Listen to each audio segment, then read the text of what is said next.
जैसा कि आपने बताया था कि कंप्यूटर में किसी प्रोग्राम पर कार्य करने के लिए ऑपरेटिंग सिस्टम की आवश्यकता होती है। क्या आप हमें ऑपरेटिंग सिस्टम के बारे में विस्तार से बता सकती हैं? बिल्कुल रोहन, चलो हम ऑपरेटिंग सिस्टम के बारे में विस्तार से विचार करते हैं। ऑपरेटिंग सिस्टम एक प्रोग्राम है जो कंप्यूटर के अन्य प्रोग्रामों से पारस्परिक संबंध स्थापित करने में हमारी सहायता करता है। ऑपरेटिंग सिस्टम के बिना कंप्यूटर बेकार है। कई तरह के ऑपरेटिंग सिस्टम उपलब्ध होते हैं। ऑपरेटिंग सिस्टम प्रयोगकर्ता व कंप्यूटर के मध्य एक माध्यम का कार्य करता है। सभी प्रोग्रामों को चलने के लिए ऑपरेटिंग सिस्टम की आवश्यकता होती है, परंतु ऑपरेटिंग सिस्टम स्वतः ही चालू होता है। कंप्यूटर को चालू करते ही ऑपरेटिंग सिस्टम स्वतः ही चालू हो जाता है। ऑपरेटिंग सिस्टम के मुख्य कार्य हैं: यह कंप्यूटर को नियंत्रित करता है और उसके सभी भागों को उचित संबंध में लाता है। यह उपयोगकर्ता व कंप्यूटर के मध्य पारस्परिक संबंधों को सुगम करता है। यह इनपुट व आउटपुट यंत्रों को नियंत्रित करता है।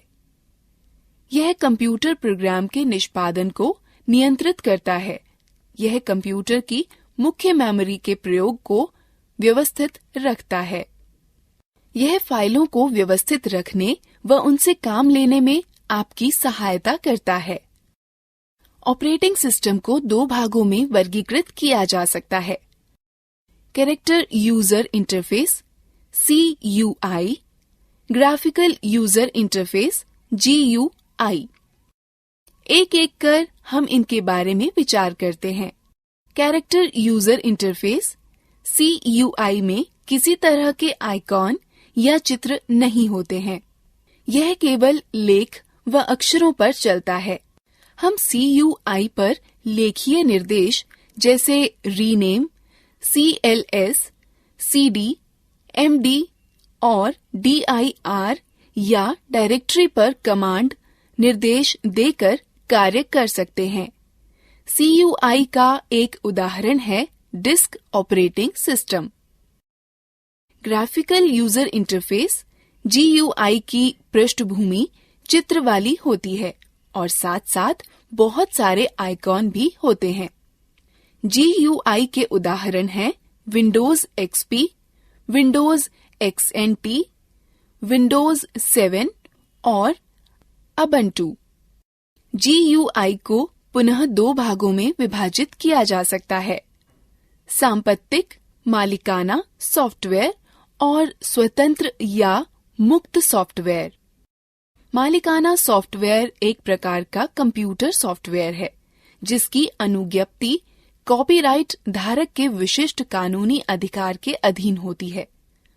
मालिकाना सॉफ्टवेयर के उपयोग के लिए अनुज्ञप्ति की आवश्यकता होती है, जो उसकी फीस देने या भुगतान करने के बाद ही प्राप्त होता है।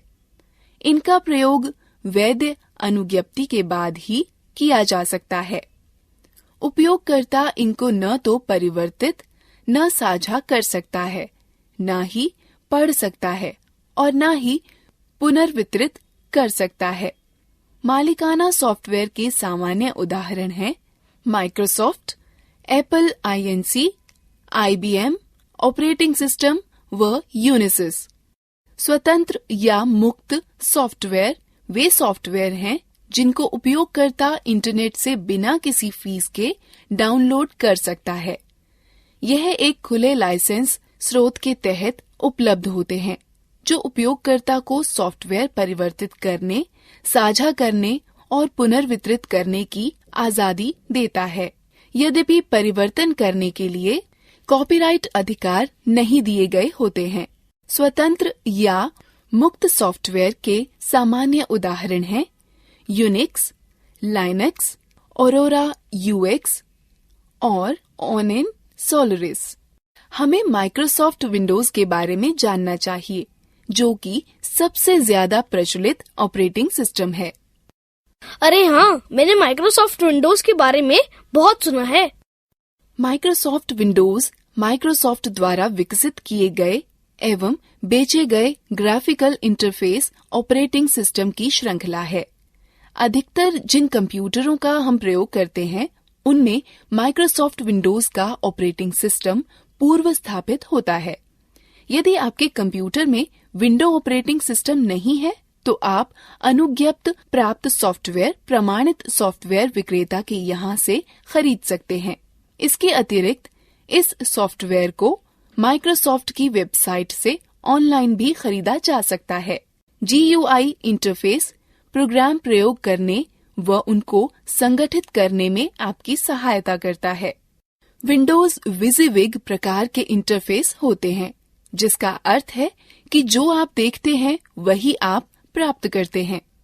यदि आपके कंप्यूटर का ऑपरेटिंग सिस्टम विंडोज है तो कंप्यूटर चालू करते ही सबसे पहले दिखने वाली स्क्रीन डेस्कटॉप कहलाती है। आप विंडोज डेस्कटॉप का प्रयोग सभी प्रोग्राम संचालित करने, संगठित करने में कर सकते हैं। डेस्कटॉप 2 भागों में विभाजित होता है, मुख्य भाग या विंडोज डेस्कटॉप तथा टास्क बार। नीचे पतली पट्टी को टास्क बार कहते हैं। टास्क बार में स्टार्ट बटन होता है, जिसके जरिए हम कंप्यूटर के अन्य प्रोग्रामों तक पहुंच सकते हैं। टास्क बार की पृष्ठभूमि को वॉलपेपर कहते हैं। कंप्यूटर आरंभ करने पर सबसे पहले दिखने वाली स्क्रीन डेस्कटॉप कहलाती है। डेस्कटॉप पर दिखने वाली छोटे छोटे चित्र आइकॉन कहलाते हैं।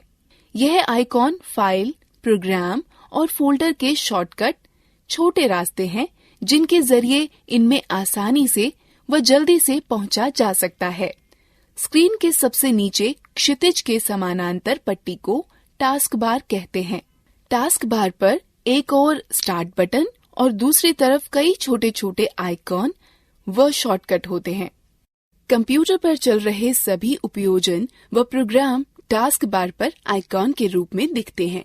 कंप्यूटर पर चल रहे सभी एप्लीकेशन व प्रोग्राम इन्हीं आइकॉन के द्वारा एक्सेस उपयोग किए जा सकते हैं। टास्क बार कंप्यूटर पर चल रहे विभिन्न प्रोग्रामों में एक से दूसरे पर जाने का रास्ता उपलब्ध कराता है। यदि बहुत सारे एप्लीकेशन प्रोग्राम चल रहे हों और टास्क बार पर सभी आइकॉनों के लिए स्थान कम हो तो एक तरह के आइकॉन एक समूह में आ जाते हैं। स्टार्ट बटन के द्वारा आप अन्य प्रोग्रामों व सिस्टम की अन्य उपयोगिताओं का प्रयोग कर सकते हैं।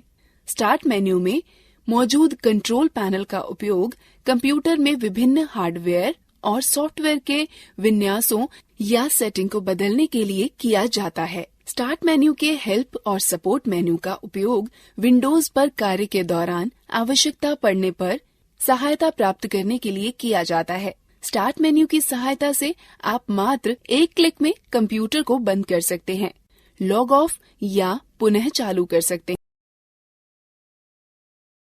निम्न प्रक्रिया से आप अपने सिस्टम की तारीख व समय परिवर्तित कर सकते हैं। पहले टास्क बार पर दाईं ओर दिख रहे तारीख व समय पर क्लिक करें, तब एक घड़ी व कैलेंडर प्रकट होगा। टास्क बार पर तारीख व समय पर क्लिक करें, तब समय व तारीख परिवर्तन लिंक पर क्लिक करें। तत्पश्चात समय व तारीख परिवर्तन बटन पर क्लिक करें। समय व तारीख निर्धारित करें। समय व तारीख परिवर्तन को सुरक्षित करने के लिए हाँ पर क्लिक करें और समय व तारीख डायलॉग कोष्ठ पर वापस आएं। परिवर्तन सुरक्षित करने के लिए हाँ पर क्लिक करें। समय व तारीख डायलॉग कोष्ठ को बंद। डेस्कटॉप दर्शाने वाली स्क्रीन का वह भाग है जिसे आप कंप्यूटर लॉग ऑन करने पर देखते हैं। आइकॉनों के पीछे दिखने वाले चित्र दृश्य को वॉलपेपर अथवा डेस्कटॉप की पृष्ठभूमि कहते हैं। जब आप अपने कंप्यूटर को कुछ समय के लिए निष्क्रिय छोड़ देते हैं तो एक चित्र अथवा लेख की चलचित्रकी प्रदर्शित होती है। इसे स्क्रीन सेवर कहते हैं। डेस्कटॉप की पृष्ठभूमि परिवर्तित करना। आप अपने कंप्यूटर के वॉलपेपर अथवा डेस्कटॉप की पृष्ठभूमि आइकॉनों को अपनी इच्छा के चित्र और दृश्य से बदल सकते हैं। पहला, डेस्कटॉप के खाली स्थान पर माउस का दायां राइट क्लिक बटन दबाएं। तत्पश्चात सूची के वैयक्तिक विकल्प पर क्लिक करें। तत्पश्चात डेस्कटॉप की पृष्ठभूमि लिंक पर क्लिक करें। तत्पश्चात चित्र का चयन करें और उसे डेस्कटॉप की पृष्ठभूमि की नियत करें। अंत में सेव या सुरक्षित बटन दबाकर परिवर्तनों को सुरक्षित करें। स्क्रीन सेवर नियत करना। यदि आप डेस्कटॉप की स्क्रीन सेवर परिवर्तित करना चाहते हैं तो यह प्रक्रिया अपनाएं। पहला, डेस्कटॉप के खाली स्थान पर उस माउस का दायां राइट क्लिक बटन दबाएं। तत्पश्चात सूची के वैयक्तिक विकल्प पर क्लिक करें। तत्पश्चात डेस्कटॉप की स्क्रीन सेवर लिंक पर क्लिक करें। तब स्क्रीन सेवर का ड्रॉप डाउन मेन्यू पर क्लिक कर सूची से स्क्रीन सेवर चुनें। तत्पश्चात स्क्रीन सेवर चालू करने के लिए वेट कॉम्बो बॉक्स से प्रतीक्षा समय के मिनट निर्धारित करें। तत्पश्चात प्रीव्यू बटन पर क्लिक कर स्क्रीन सेवर देखें। तब निर्धारित बटन पर क्लिक कर स्क्रीन सेवर को निर्धारित करें। अंत में सेव या सुरक्षित बटन दबाकर परिवर्तनों को सुरक्षित करें। अब रोहन, यह याद रखें कि एक कंप्यूटर में ऑपरेटिंग सिस्टम व व्यक्तिगत कार्यक्रमों के लिए उपलब्ध किसी सूचना को फाइल कहते हैं। एक फाइल एक दस्तावेज, चित्र, संगीत या चलचित्र हो सकती है। ढेर सारी फाइलों को एक स्थान पर रखने के लिए आप एक फोल्डर बनाते हैं। आप कंप्यूटर की किसी भी ड्राइव में फाइल या फोल्डर बना सकते हैं। फाइल या फोल्डर बनाने के पश्चात आप उसका नाम बदल सकते हैं, उसकी प्रतिलिपि बना सकते हैं, उसे कहीं और पेस्ट कर सकते हैं और उसे आवश्यकतानुसार मिटा भी सकते हैं। हम किसी ड्राइव में एक नया फोल्डर कैसे बनाते हैं? आसान है, बस निम्न प्रक्रिया अपनाओ। पहले स्टार्ट बटन को दबाकर स्टार्ट मेन्यू को खोलें। तब कंप्यूटर विंडो या विंडोज एक्सप्लोरर प्रदर्शित करने के लिए कंप्यूटर पर क्लिक करें। तब डी ड्राइव में उपलब्ध सामग्री देखने के लिए क्लिक डी ड्राइव पर क्लिक करें। तब नया फोल्डर बनाने के लिए मेन्यू बार में नए फोल्डर पर क्लिक करें। नए फोल्डर को नाम दे सकते हैं और एंटर दबाएं। आप फोल्डर के अंदर भी फोल्डर बना सकते हैं, जिसे सब फोल्डर कहते हैं। एक फोल्डर का चयन करें और उसे खोलें। उसमें खाली स्थान पर राइट क्लिक करें तो पॉपअप मेन्यू प्रकट होगा। उसमें सबसे पहले नया पर क्लिक करें और फिर फोल्डर चुनें। एक फोल्डर सृजित हो जाएगा। फाइल फोल्डर को खोलने के लिए निम्न का अनुसरण करें। पहले स्टार्ट बटन को दबा स्टार्ट मेन्यू को खोलें। तब कंप्यूटर विंडो या विंडोज एक्सप्लोरर प्रदर्शित करने के लिए कंप्यूटर पर क्लिक करें। तब डी ड्राइव में उपलब्ध सामग्री देखने के लिए डी ड्राइव पर क्लिक करें। तब जिस फोल्डर को आप खोलना चाहते हैं उस पर डबल क्लिक करें। उसे फोल्डर के अंदर जिस सब फोल्डर या फाइल को आप खोलना चाहते हैं पर डबल क्लिक करें। फाइल या फोल्डर को कैसे संरक्षित करें या नाम बदलें।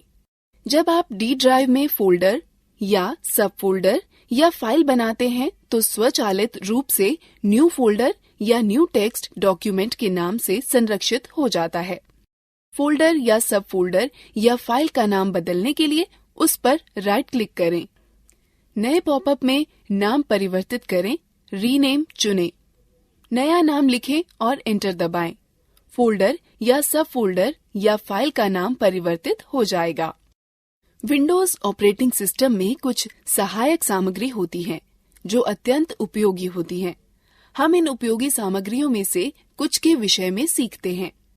इन उपयोगी सामग्रियों को देखने के लिए निम्न निर्देशों का पालन करें। पहले स्टार्ट बटन को दबाकर स्टार्ट मेन्यू को खोलें। तत्पश्चात माउस से ऑल प्रोग्राम पर चिन्हित करें। उसके बाद एक्सेसरीज पर क्लिक करें। यहाँ पर विभिन्न एक्सेसरीज की सूची होती है। संबंधित एक्सेसरीज पर क्लिक करें। पेंट का प्रयोग चित्रों को बनाने, परिवर्तित करने एवं फोटो देखने के लिए होता है। आप पेंट का प्रयोग रिक्त पेंट क्षेत्र में चित्रकारी करने अथवा मौजूदा चित्र में चित्रकारी करने में कर सकते हैं। आप चित्र की प्रति लेकर किसी अन्य प्रलेख पर चिपका या पेस्ट कर सकते हैं। हम पेंट का प्रयोग किस प्रकार करें? पेंट का उपयोग करने के लिए सर्वप्रथम स्टार्ट बटन को दबा स्टार्ट मेन्यू को खोलें। तत्पश्चात माउस से ऑल प्रोग्राम पर चिन्हित करें। उसके बाद एक्सेसरीज पर क्लिक करें। यहाँ पर विभिन्न एक्सेसरीज की सूची होती है। एक्सेसरीज पर क्लिक करें और पेंट को चुनाव करें। तब पेंट विंडो दिखने लगेगा। आप देखेंगे कि पेंट विंडो 4 भागों में विभाजित है। Paint button, quick access toolbar, drawing area एवं रिबन। पेंट बटन के साथ आप कई तरह के कार्य कर सकते हैं। पेंट बटन के विभिन्न विकल्प हैं। खोलें, ओपन, नया, न्यू, संरक्षित करें, सेव और छापें, प्रिंट। क्विक एक्सेस टूलबार अक्सर प्रयोग में लाए जाने वाले उपकरण जैसे सेव, रीडू और अंडू तुरंत उपलब्ध कराने में आपकी सहायता करता है। रिबन में 2 टैब होती हैं, होम और व्यू। होम टैब उन उपकरणों को उपलब्ध कराता है जो चित्र बनाने अथवा उसे सुधारने में प्रयुक्त होते हैं। यह क्लिपबोर्ड, ब्रश, टूल, शेप और कलर आदि होते हैं। क्लिपबोर्ड में 3 विकल्प होते हैं, कट, कॉपी व पेस्ट, जिन विकल्पों का प्रयोग कर आप पेंट पर चुनी गई वस्तु को काट सकते हैं, प्रतिलिपि या प्रतिबिंब बना सकते हैं अथवा चिपका सकते हैं। यह विकल्प एक ही विषय को कई बार प्रयोग करने में आपकी सहायता करता है। प्रतिबिंब का चुनाव आपको उन विषयों को चुनने व संपादित करने में सहायता करता है जिनको आप चयनित करना चाहते हैं, काट छांट करना चाहते हैं, आकृति में परिवर्तन करना चाहते हैं अथवा घुमाना चाहते हैं। उपकरण, टूल का चयन आपको विभिन्न उपकरण उपलब्ध कराता है जिससे आप आकृति बना व संपादित कर सकते हैं। यह उपकरण है पेंसिल, रंग भरना, लिखना, मिटाना, रंग उठाना और बड़ा करना। ब्रश में नीचे की ओर खुलने वाला एक मेन्यू होता है जिससे आप चित्र बनाने के लिए विभिन्न प्रकार के ब्रशों का चयन कर सकते हैं। आकृतियाँ विकल्प से आप अपने चित्र को विभिन्न आकृतियाँ दे सकते हैं। रंग विकल्प से आप अपने चित्र में विभिन्न रंग भर सकते हैं। प्रत्येक प्रश्न के लिए सही विकल्प चुनें। सही है, अच्छा प्रयास।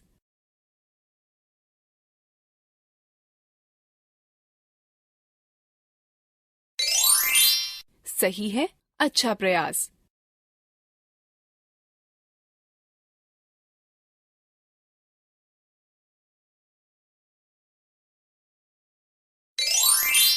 सही है, अच्छा प्रयास।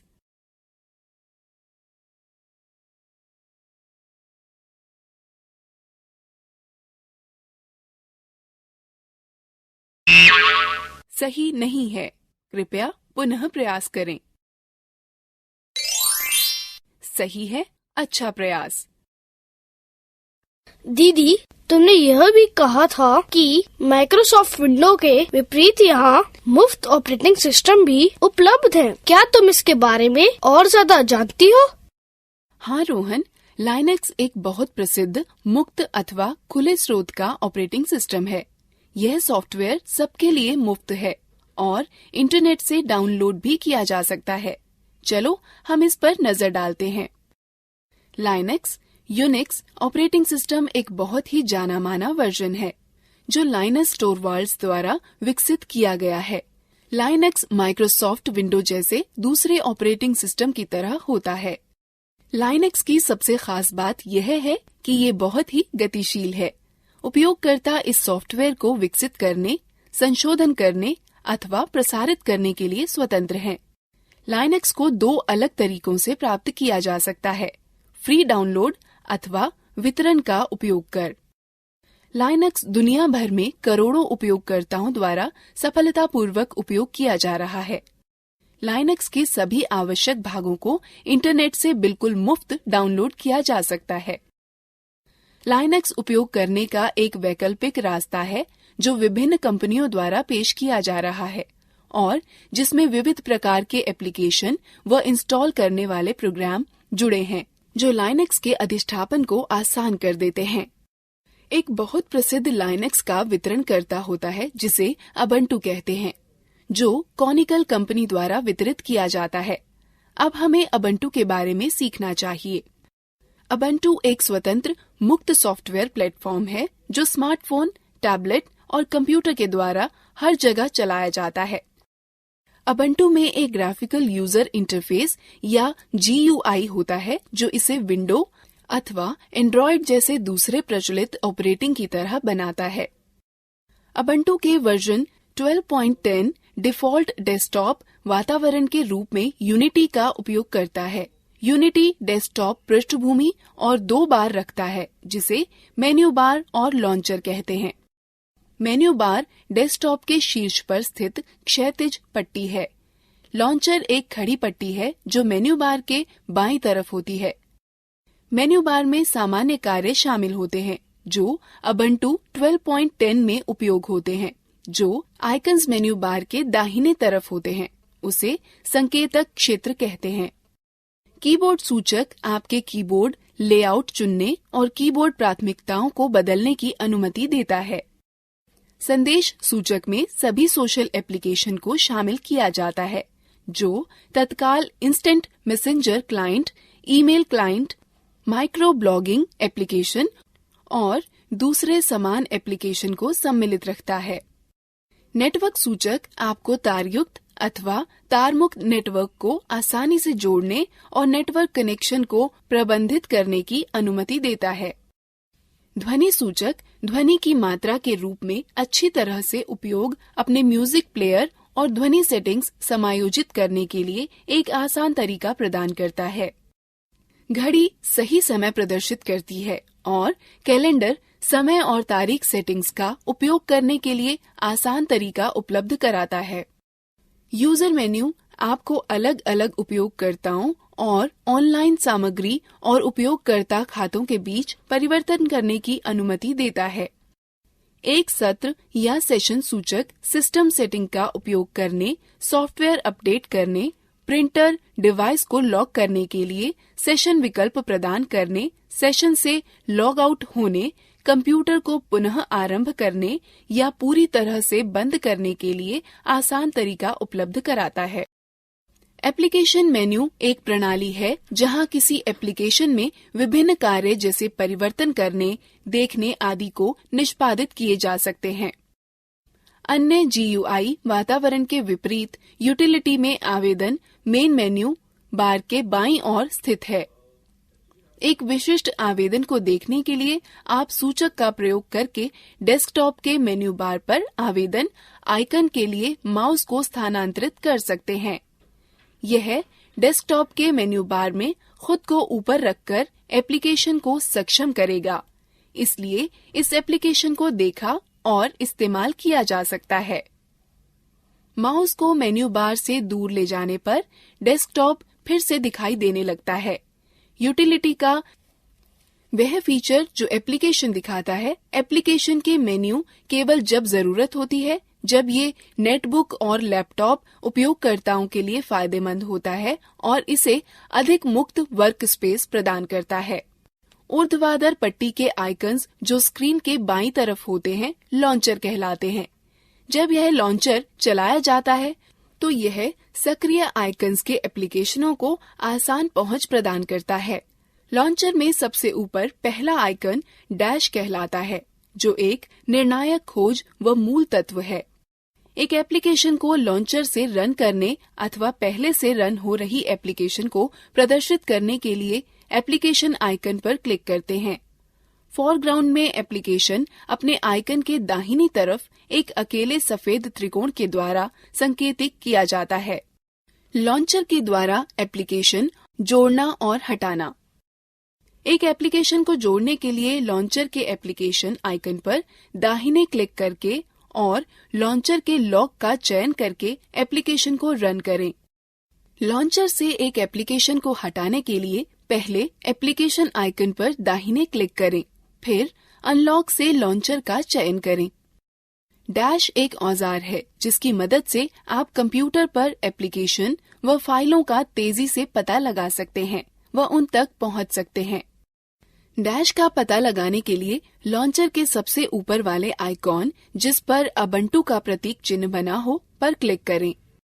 डैश आइकन का चयन करने पर एक और विंडो खुलेगी जिसमें सबसे ऊपर सर्च बार के साथ ही हाल में इस्तेमाल की गई एप्लीकेशन, फाइल और डाउनलोड का संग्रह भी होगा। डैश आपको स्थानीय स्तर व सुदूर की सूचनाएं खोजने की अनुमति देता है। डैश की मुख्य विशेषताएं। डैश की दो मुख्य विशेषताएं हैं, फाइलें व फोल्डर ढूंढना और एप्लीकेशन को ढूंढना।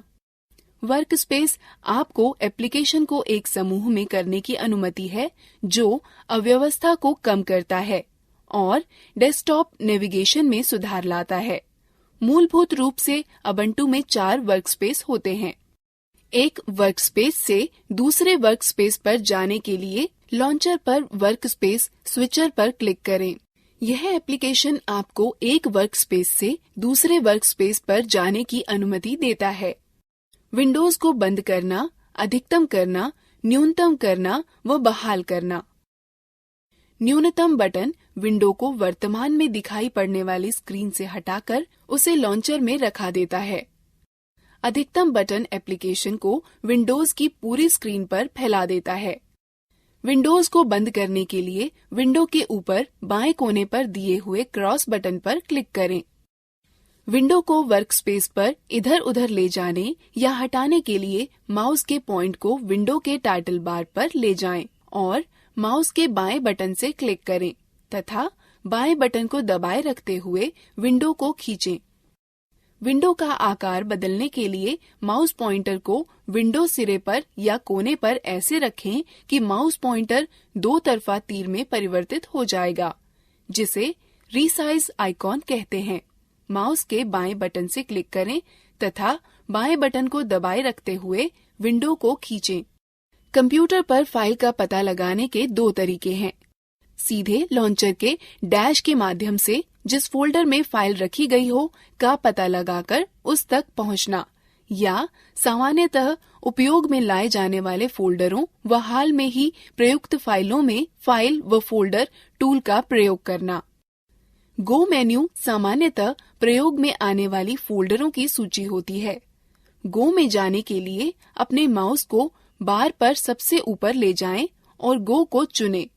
तब इस मेन्यू कंप्यूटर पर क्लिक करके अपने कंप्यूटर की फाइलें खोजें। यदि आप होम नेटवर्क स्थापित करते हैं तो आपको साझा की गई फाइल या फोल्डरों के लिए मेन्यू में आइटम मिल जाएगा। होम फोल्डर का प्रयोग व्यक्तिगत फाइलों को संग्रहित करने के लिए किया जाता है। यह उपयोगकर्ता के लॉगिन नाम से मेल खाता है। इसमें बहुत सारे वे फोल्डर होते हैं जो इंस्टॉलेशन के दौरान अपने आप बन जाते हैं।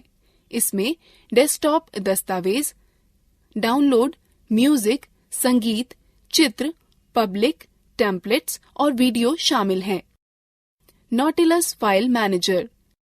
जैसे विंडो के पास फाइल व फोल्डरों को खोजने के लिए विंडो एक्सप्लोरर होता है, उसी प्रकार उबुंटू फाइल व फोल्डरों को खोजने के लिए डिफॉल्ट रूप से नॉटिलस फाइल मैनेजर का प्रयोग करता है। दीदी, नॉटिलस फाइल मैनेजर कहाँ है? Nautilus file manager window. Desktop पर एक फोल्डर पर डबल क्लिक करो, नॉटिलस फाइल मैनेजर विंडो खुल जाएगी। डिफॉल्ट विंडो में निम्न विशेषताएं होती हैं: menu bar, title bar, tool bar, बायां पैन व दायां पैन। नॉटिलस नेविगेट करने के निम्न पद हैं। फोल्डरों के बीच नेविगेट करने के लिए नॉटिलस फाइल मैनेजर के बाएं पैन में पुस्तक चिन्हों का प्रयोग करें। वापस जाने के लिए पाथ बार में फोल्डर के नाम पर क्लिक करें।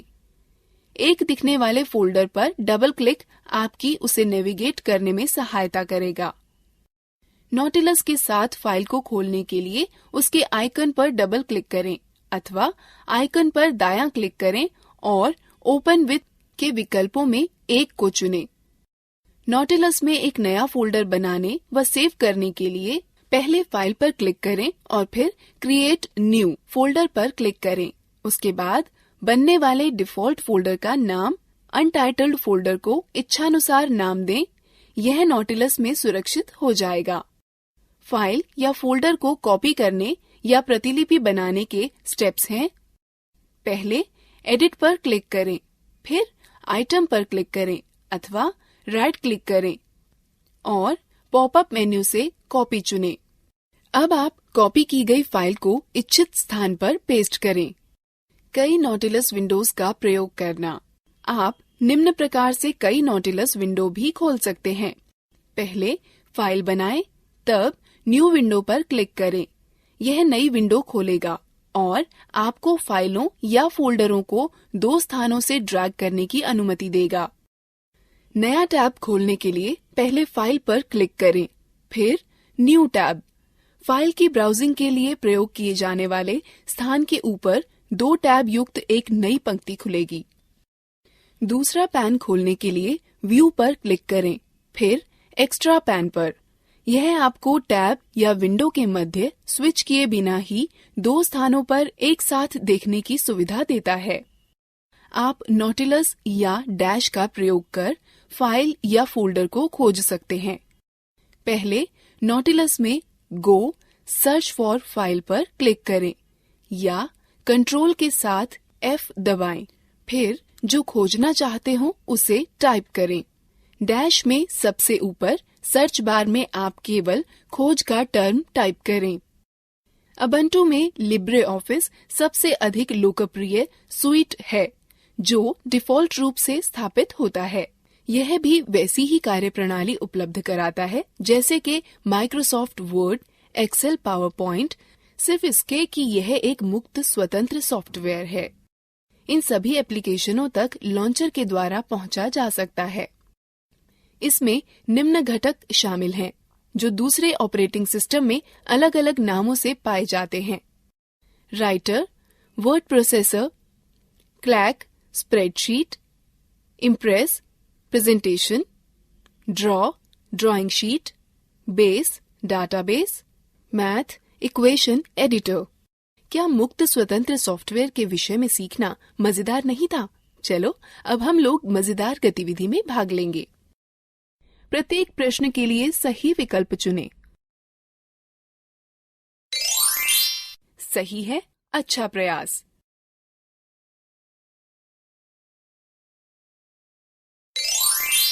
सही है, अच्छा प्रयास।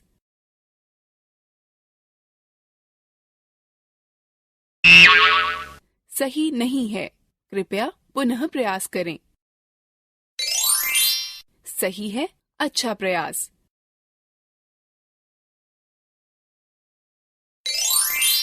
सही है, अच्छा प्रयास।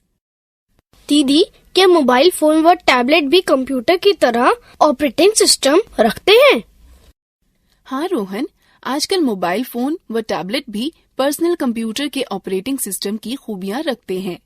साथ ही साथ अन्य खूबियां जैसे touch screen, cellular, Bluetooth, wifi, GPS mobile, navigation camera, video camera, speech recognition, आवाज रिकॉर्डर, म्यूजिक प्लेयर व अन्य विशेषताएं।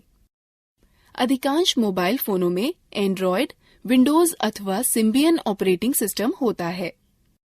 ओह, मैं मोबाइल फोनों के विषय में और बहुत कुछ जानना चाहता हूँ। क्या आप मुझे सिखा सकती हैं? हाँ बिल्कुल, चलो यहाँ से शुरू करते हैं कि एक मोबाइल फोन में विभिन्न सुविधाओं का प्रयोग कैसे करते हैं। सबसे पहले यह सीखते हैं कि मोबाइल फोन से कॉल कैसे करते हैं। कॉल करने के लिए कीपैड पर फोन नंबर टाइप करें। यदि आपके पास स्मार्टफोन है तो होम स्क्रीन पर फोन आइकन पर जाएं और उस पर टैप दें। आप स्क्रीन पर नंबर पैड देखेंगे। जिस नंबर पर आप बात करना चाहते हैं उसे टाइप करें। उसके बाद बाईं तरफ हरा बटन अथवा उत्तर बटन दबाएं। स्मार्टफोन होने पर हरे बटन पर टैप दें। स्क्रीन दर्शाएगी कि नंबर डायल हो रहा है कि कनेक्ट हो रहा है। इस तरह आप कॉल कर सकते हैं। कॉल समाप्त करने के लिए लाल बटन दबाएं अथवा लाल बटन पर टैप दें। अब हम सीखते हैं कि कॉल का उत्तर कैसे दें अथवा निरस्त कैसे करें। जब आपके फोन की घंटी बजे तो उत्तर देने के लिए हरा बटन दबाएं। स्मार्टफोन होने पर बाएं से दाएं स्वाइप करें। कॉल निरस्त करने के लिए लाल बटन दबाएं। स्मार्टफोन होने पर दाएं से बाएं स्वाइप करें।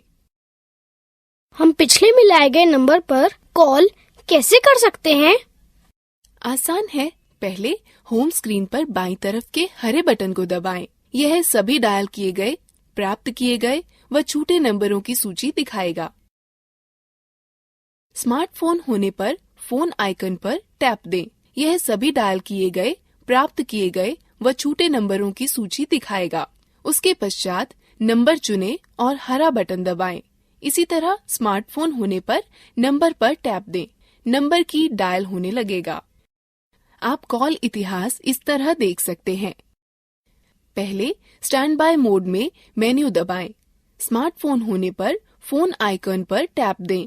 तब कॉल रजिस्टर या कॉल इतिहास या कॉल लॉग चुनें। उसके बाद यह प्राप्त कॉल, छूटी कॉल, डायल की गई कॉल के 3 टैब दिखाएगा। फिर जिस टैब को आप देखना चाहते हैं उस पर क्लिक करें। यह आपको कॉलों की सूची, समय व तिथि के साथ दिखाएगा। स्मार्टफोन होने पर सभी कॉलें एक ही सूची में दिखेंगी। हरा तीर प्राप्त कॉलें, नीला तीर डायल की गई कॉलें व लाल तीर छूटी कॉलें दर्शाता है। आप नंबर पर कॉल कर सकते हैं, नंबर को संपर्क बुक में सुरक्षित कर सकते हैं या उस पर संदेश भेज सकते हैं। फोन में ध्वनि का स्तर को निम्न रूप से अनुकूल करते हैं। सबसे पहले फोन की मुख्य स्क्रीन में मेन्यू बटन दबाएं। फिर विकल्प मेन्यू में सेटिंग पर क्लिक करें। उसके बाद सेटिंग मेन्यू में साउंड या ऑडियो विकल्प चुनें। उसके बाद साउंड मेन्यू में वॉल्यूम विकल्प ढूंढें। रिंगर या रिंगटोन में वॉल्यूम कंट्रोल पाए जाते हैं। अंत में स्पीकर विकल्प पर चुनें व कीपैड को ऊपर नीचे कर वॉल्यूम लेवल सेट करें। आपके स्मार्टफोन में आवाज नियंत्रित करने वाले बटन बाहर होते हैं। मात्र इधर उधर दबाकर आवाज की प्रबलता नियंत्रित की जाती है। मैं अपने मित्र का फोन नंबर व अमित का नाम शामिल करना चाहता हूँ। मैं कैसे कर सकता हूँ? आप नया संपर्क ऐसे जोड़ सकते हैं। जब फोन स्टैंड बाय मोड में हो तो मेन्यू दबाएं। स्मार्टफोन होने पर फोन आइकन पर टैप दें। तब मेन्यू विकल्प में अपने फोन की फोन बुक पर जाएं।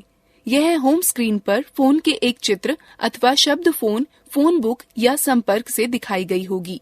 अब उपलब्ध विकल्पों में न्यू कॉन्टैक्ट का चयन करें। पहले जिस संपर्क को आप जोड़ना चाहते हैं उसका नंबर, एरिया कोड स्क्रीन पर दिखने वाले फॉर्म पर भरें। स्मार्टफोन में नंबर पैड व अंक टाइप करें।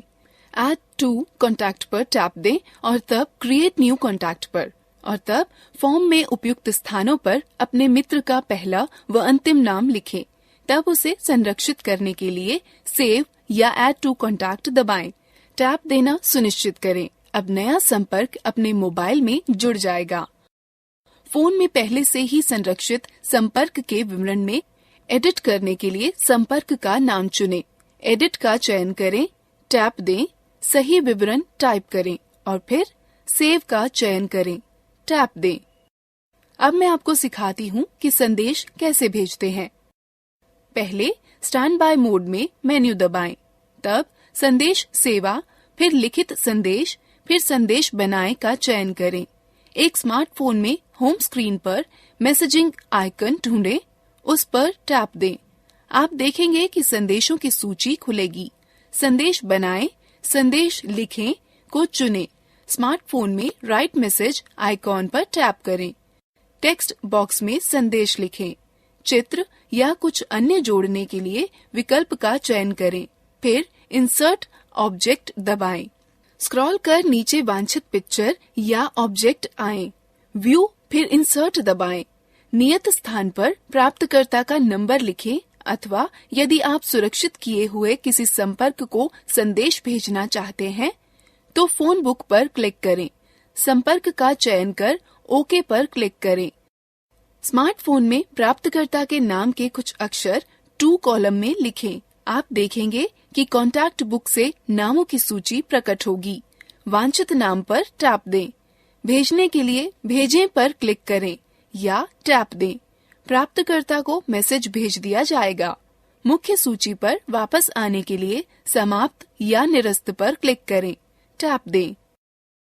आप अपना संदेश ऐसे पढ़ सकते हैं। जब आपको संदेश प्राप्त होता है तो आप होम स्क्रीन में सबसे ऊपर लिफाफे का निशान का आइकन देखेंगे। आप स्क्रीन पर एक बॉक्स में एक मैसेज रिसीव्ड लिखा हुआ देखेंगे। नए संदेश को देखने के लिए शो दबाएं, संदेश पढ़ें। दीदी, क्या हम मोबाइल फोन के द्वारा इंटरनेट का प्रयोग कर सकते हैं? बिल्कुल रोहन, तुम कर सकते हो।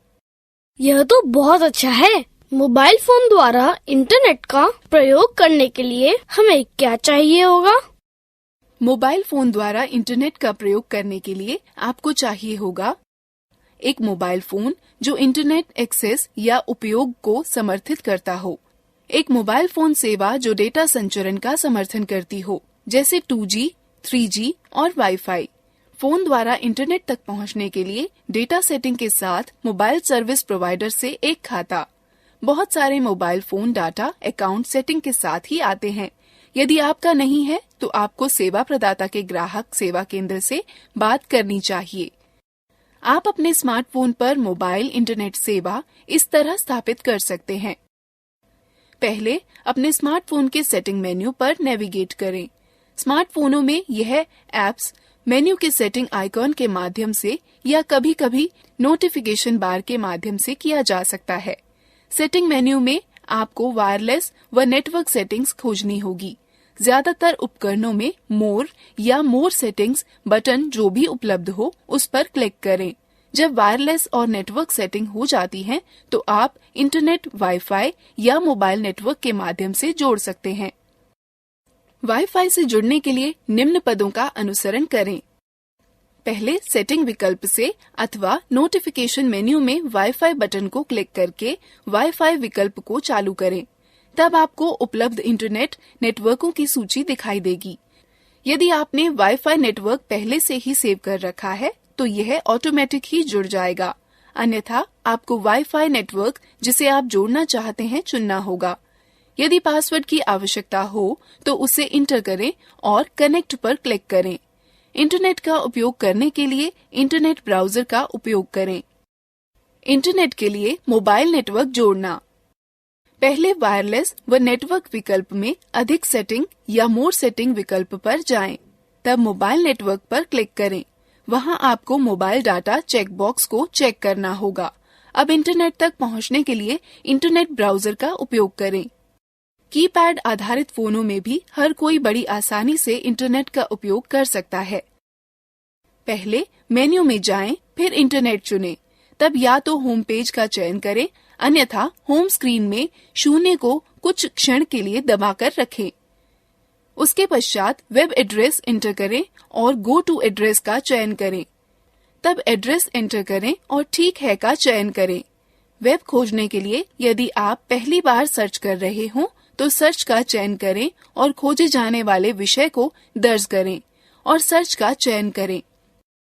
मेरे मोबाइल में रेडियो है, मैं उसे कैसे सुन सकता हूँ? रेडियो सुनने के लिए पहले स्टैंड बाय मोड में मेन्यू दबाएं, तब मीडिया और फिर रेडियो पर जाएं। स्मार्टफोन होने पर मेन्यू में रेडियो आइकॉन पर टैप दें, फिर फोन को संगत हेडसेट से जोड़ें। यह एक एंटीना की तरह कार्य करता है। उसके बाद ऑटोमेटिक अथवा मैनुअल ट्यूनिंग विकल्प का चयन करके जो रेडियो चैनल आप सुनना चाहते हैं का चयन करें। चैनल सेव करें का विकल्प चुन चैनल सुरक्षित करें। तब ऊपर नीचे स्क्रॉल कर वॉल्यूम सेट करें। रेडियो बंद करने के लिए विकल्प फिर बंद करें का चयन करें। टैप दें। मुझे यह भी बताने दें कि मोबाइल फोन पर गाना कैसे बजाते हैं। पहले स्टैंड बाय मोड में मेन्यू दबाएं, तब फोन में उपलब्ध एप्लीकेशन को देखने के लिए मल्टीमीडिया मेन्यू खोलें। म्यूजिक एप्लीकेशन मीडिया या गैलरी के रूप में दर्शाया गया हो सकता है। तब म्यूजिक या साउंड का चयन करें। स्मार्टफोन होने पर मेन्यू में रेडियो आइकॉन पर टैप दें। अपने मीडिया प्लेयर पर उपलब्ध गाने ब्राउज करें व उनमें से अपनी डिवाइस पर बजाने के लिए एक का चयन कर बजाएं। गाना बजना रोकने अथवा उसे पुनः बजने देने के लिए प्ले, पॉज प्ले को दबाएं, टैप दें। एक ही बटन प्ले और पॉज के लिए कार्य करता है। म्यूजिक प्लेयर से निकलने के लिए बाईं तरफ के लाल बटन को दबाएं। स्मार्टफोन में पॉज बटन टैप दें। आपको अपने फोन पर गाने स्टोर करने के लिए मेमोरी कार्ड की आवश्यकता होगी। अब यहाँ कुछ तरीके हैं कि मोबाइल फोन से फोटो कैसे लें। पहले स्टैंड बाय मोड में मेन्यू दबाएं, तब मीडिया चुनें और फिर कैमरा चुनें। स्मार्टफोन होने पर कैमरा आइकॉन ढूंढकर उस पर टैप दें, तब डिस्प्ले स्क्रीन को व्यू फाउंडर की तरह प्रयोग करें। ऊपर नीचे खिसकाकर जूम इन और जूम आउट कर सकते हैं। स्मार्टफोन में अपनी उंगलियों की चुटकी को फैलाकर अथवा सिकोड़कर स्क्रीन को फैलाकर डिस्प्ले का आकार बड़ा व छोटा कर सकते हैं। फोटो लेने के लिए सिलेक्ट या हाँ बटन का चयन करें। स्मार्टफोन में कैमरा आइकॉन ढूंढकर उस पर टैप कर फोटो खींचें। सेव बटन को दबाकर फोटो सेव करें। स्मार्टफोन में फोटो एल्बम या गैलरी में स्वयं ही सेव हो जाती है। यह कुछ तरीके हैं जिससे वीडियो रिकॉर्ड किया जा सकता है। मेन्यू में जाकर फोटो और फिर वीडियो कैमरे का चयन करें। स्मार्टफोन होने पर कैमरा आइकॉन पर टैप दें, तब स्क्रीन के प्रदर्शन को व्यू फाउंडर की तरह प्रयोग करें। जूम इन और जूम आउट करने के लिए ऊपर नीचे स्क्रॉल करें। स्मार्टफोन में अपनी उंगलियों की चुटकी को फैलाकर अथवा सिकोड़कर से स्क्रीन पर प्रदर्शन क्षेत्र का आकार बदल सकते हैं। रिकॉर्डिंग चालू करने के लिए रिकॉर्ड को चुनें। स्मार्टफोन में होने पर स्क्रीन पर मौजूद छोटे लाल आइकॉन पर टैप दें। रिकॉर्डिंग को रोकने के लिए स्टॉप दबाएं। स्मार्टफोन में होने पर लाल आइकॉन पर फिर से टैप दें। संरक्षित करें बटन को दबाकर फोटो सुरक्षित करें। स्मार्टफोन में फोटो एल्बम या गैलरी में स्वयं ही संरक्षित हो जाती है। मोबाइल फोन व स्मार्टफोन तीव्र गणना के लिए उपयोगी हैं। यह कैसे संभव है?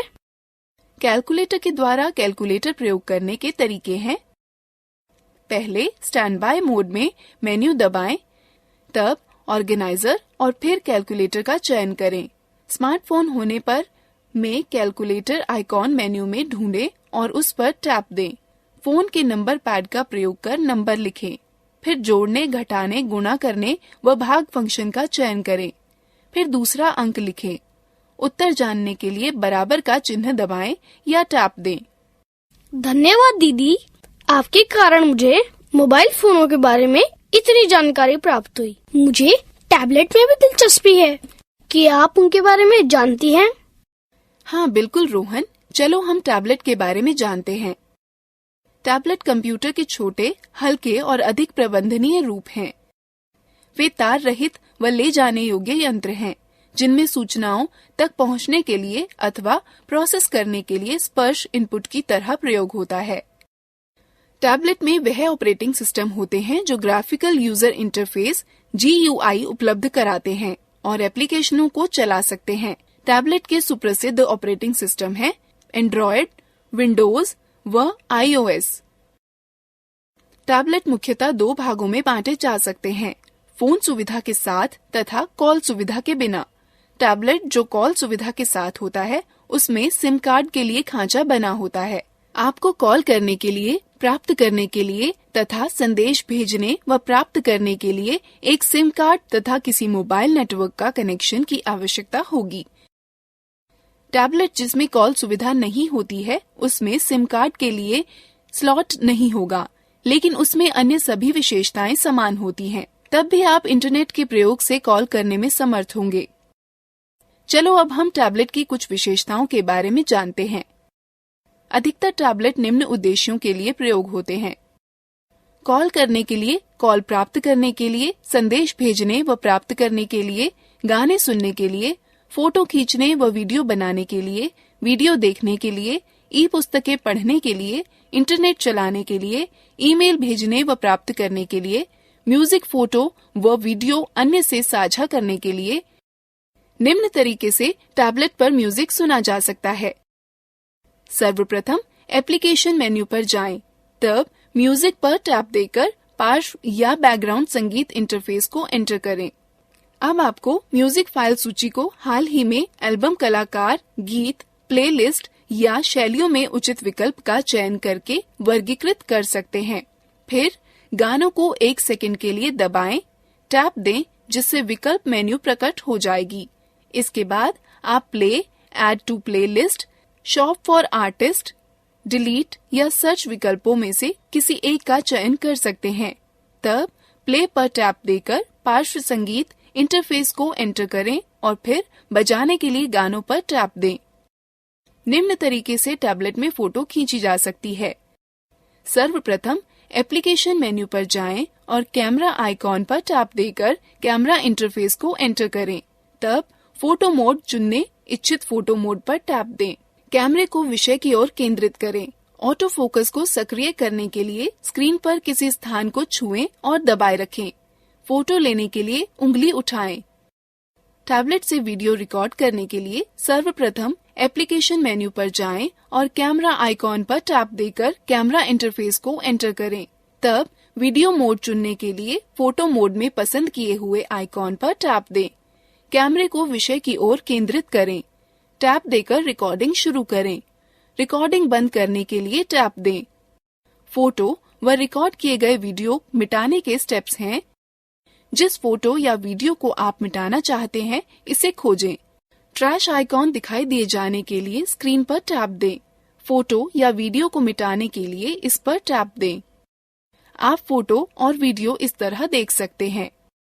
पहले एल्बम ढूंढकर उस पर टैप दें। फिर जिस फोटो या वीडियो को देखना चाहते हैं उस पर टैप दें। आगे की फोटो देखने के लिए बाईं ओर धकेलें तथा पीछे की फोटो या वीडियो देखने के लिए दाईं ओर धकेलें। वीडियो देखने के लिए निम्न का अनुसरण करें। मेन्यू से पिक्चर अथवा एल्बम टैब खोलें। अब ग्रिड व्यू अथवा लिस्ट व्यू का प्रयोग कर जिस वीडियो को आप देखना चाहते हैं उसे खोलें। जिस वीडियो को आप देखना चाहते हैं उस पर टैप दें। यदि प्लेबैक नियंत्रण प्रदर्शित नहीं हो रहे हैं तो उन्हें देखने के लिए स्क्रीन पर टैप दें। वीडियो रोकने के निम्न पद हैं। जब वीडियो चल रहा हो तो प्लेबैक नियंत्रण देखने के लिए स्क्रीन पर टैप दें। उसके बाद वीडियो को रोकने या चलाने के लिए पॉज या रीस्टार्ट पर टैप दें। वीडियो पीछे करना अथवा तेजी से आगे बढ़ाने के पद हैं। जब वीडियो चलने के दौरान प्लेबैक नियंत्रण देखने के लिए स्क्रीन पर टैप दें। इसके बाद वीडियो को तेजी से आगे ले जाने के लिए प्रोग्रेस बार मार्कर को दाईं ओर और पीछे ले जाने के लिए बाईं ओर खींचें। टैबलेट में ई बुक पढ़ने के लिए पहले टैबलेट में इंस्टॉल किए हुए डिफॉल्ट बुक रीडर पर जाएं। फिर बुक रीडर आइकॉन पर टैप दें। उसके बाद पूर्व स्थापित किताबों में से जो किताब पढ़नी हो उसका चयन करें। फिर किताब पढ़ना प्रारंभ करने के लिए बुक्स आइकॉन पर टैप दें। मैंने सुना है कि आप टैबलेट से ईमेल भेज व प्राप्त कर सकते हैं। हाँ रोहन, टैबलेट पर इंस्टॉल किए हुए विशिष्ट एप्लीकेशनों का प्रयोग करके लगभग सभी पॉपअप या IMAP ईमेल पतों का उपयोग ईमेल भेजने व प्राप्त करने के लिए कर सकते हैं। चलिए हम आपको टैबलेट में ईमेल लिखने के तरीकों के बारे में बताते हैं। मेन्यू में इंटरनेट ब्राउजर आइकॉन पर क्लिक करें। फिर ईमेल आइकॉन पर क्लिक करें। एक विंडो खुलेगी जिसके शीर्ष पर एक क्षैतिज बार होगा। जिस ईमेल सर्विस प्रदाता का उपयोग करना चाहते हो उसका URL एंटर करें। उदाहरण के लिए www.gmail.com। अब दिए गए स्थान पर यूजर नेम व पासवर्ड डालें व साइन इन पर टैप दें। यहाँ इस पृष्ठ पर कंपोज या राइट न्यू पर टैप दें। नई विंडो में सेवा में के क्षेत्र में प्राप्तकर्ता का ईमेल ID एंटर करें। विषय के क्षेत्र में विषय एंटर करें। बीच के खाली स्थान में संदेश एंटर करें। तत्पश्चात सेंड आइकॉन पर टैप दें। प्राप्त ईमेल को पढ़ने के लिए पहले जब आपको कोई ईमेल प्राप्त होगी तो स्क्रीन पर सबसे ऊपर एक लिफाफा बनकर आएगा। आइकॉन को देखने के लिए स्क्रीन को नीचे खिसकाएं। यथाक्रम मेन्यू में ईमेल भेजने वाले के आइकन पर जाएं। अब आइकॉन पर टैप दें। स्क्रीन पर आपका मेल इनबॉक्स खुल जाएगा। ईमेल पर टैप दें और उसे पढ़ें। हम किसी फाइल को टैबलेट पर कैसे ढूंढते हैं? टैबलेट में फाइल या फोल्डर ढूंढने के दो तरीके हैं। आप या तो टैबलेट पर स्थापित फाइल मैनेजर का प्रयोग करें या तो होम स्क्रीन पर स्थित ऑनलाइन सर्च इंजन का प्रयोग करें। फाइल मैनेजर का प्रयोग करके होम स्क्रीन पर फाइल मैनेजर या फाइल ब्राउजर ऐप ढूंढें। उस पर टैप दें। यह सबसे ऊपर माय फाइल दिखाएगा। सूची से वांछित फाइल या फोल्डर को ढूंढें उसे खोलने के लिए उस पर टैप दें। सर्च इंजन का प्रयोग करके होम स्क्रीन पर मैग्नीफाइंग ग्लास की तरह दिखने वाले सर्च आइकॉन को ढूंढें। उस पर टैप दें, जिससे एक नई विंडो प्रकट होगी। आप देखेंगे कि उस पर एक क्षैतिज टैब में सर्च लिखा होगा। उसमें जो सूचना आप ढूंढना चाहते हैं उसके पहचान शब्द लिखें। ऑनलाइन सर्च का परिणाम स्क्रीन पर आ जाएगा। इसको खोलने के लिए वांछित पर टैप दें।